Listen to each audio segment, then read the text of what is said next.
But doesn't God condone animal sacrifice? Well, the Hebrew Scriptures are filled with stipulations about when and how to slaughter animals, but I don't think that this justifies eating animals. The Mosaic Law was trying to reduce violence. The Bible is filled with laws permitting war, polygamy, slaveholding, and other forms of violence. But these laws were trying to mitigate evil practices that were already occurring. God's laws about them were at the time intended to limit human sinfulness, to reduce our violence, and to hasten a new world without violence. When Jesus entered the picture, he insisted on radical nonviolence and compassion.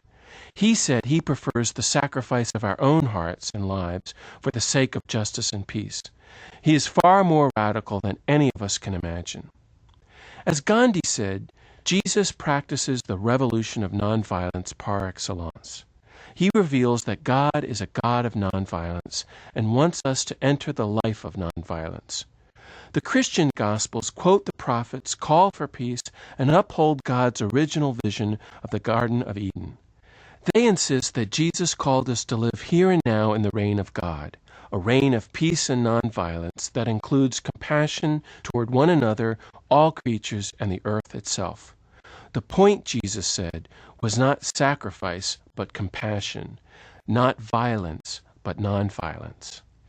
In a world of massive violence and suffering, why not take whatever steps we can to become more compassionate, more nonviolent, more faithful to the peacemaking Christ? Why not become a vegetarian for the love of God and all God's creatures? Your health will benefit, the environment will be better off, animals will suffer less, and your spirituality will deepen and mature. The only reason to keep on eating meat is selfishness and gluttony, which are not exactly Christian ideals. We can all do better than that. The time has come to take another step with Jesus on the road of nonviolence. The time has come to become a vegetarian. Thanks for listening and for reflecting with me on these questions. May the God of peace bless us all and help us to become, like Jesus, people of compassion, peace, and nonviolence. To explore the issue of Christian vegetarianism further, please read Animal Theology by the Reverend Andrew Lindsay, God's Covenant with Animals by the Reverend J. R. Hyland, The Lost Religion of Jesus by Keith Akers, and Of God and Dogs by Stephen Webb.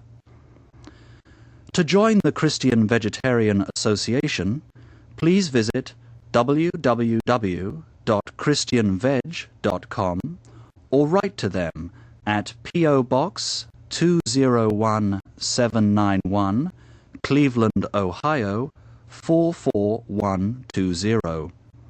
For more information on Christianity and vegetarianism, visit www.jesusveg.com.